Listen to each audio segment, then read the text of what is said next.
There's a style of performance in voice acting, and you can't tell where the announcer took a breath because the script is written in such a way that you're following the announcer's stream of consciousness. And when the announcer runs out of breath as he's performing the script, he backs up a little bit and continues on, and the Pro Tools editor removes the gaps and edits the pieces together so it sounds like the performer never actually takes a breath, even though of course we know he does, because no one can go on talking indefinitely. I will turn this off. There's a style of performance in voice acting, and you can't tell where the announcer took a breath because the script is written in such a way that you're following the announcer's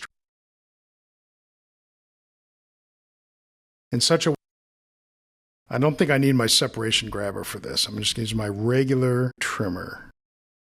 Let's make a cut there and trim this guy to in such a way, which should be somewhere in here.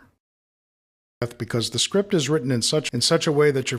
Okay, I need to zoom in just a little bit. Because the script is written in such... Trim off to about here. Because the script is written in such a way that you have two ins. Let me grab the second in and get rid of him. The script is written in such a way that you're... better the first time.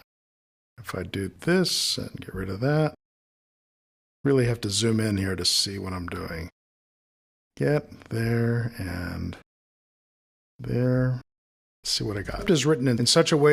is this the in? Yeah, that's the in, so let's get rid of that whole in. Let's actually get rid of it all the way to there. The script is written in such a way that I need a little bit more, don't I?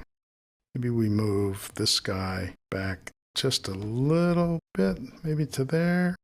The script is written in such a way, and let's crossfade that. I think we got it. The script is written in such a way that good there.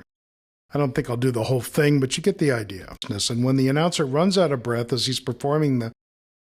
runs is right there in the little valley. And I will chop off to here. Command E, remember, for edit.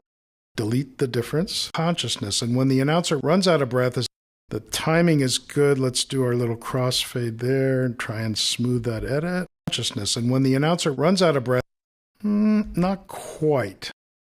This needs to go back just a smidgen, I think. And then crossfade. Consciousness. And when the announcer runs out of breath, so you get the idea here. It's a very interesting production method, and it's really captivating when someone keeps talking and never runs out of breath. It's used a lot in commercials, and that's how you do it. Philosophically, do you always take out the breaths, or do you always leave them in?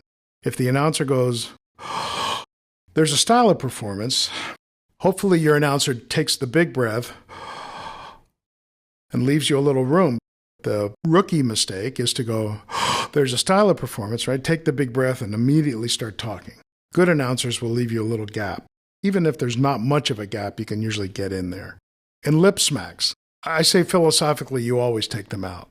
Breaths, you may want to leave in depending on if it's a perfume commercial and you hired the voiceover person because they have this breathy voice. That's a case where you leave it in. But lip smacks are almost always wrong and you want to take them out. Like there's a little lip smack right there. They don't show up very big, but they're easy to spot. We don't know what it is, but we don't like it. We like talking. We don't like little lip smacks. There's the breathless way of putting together an announcer script.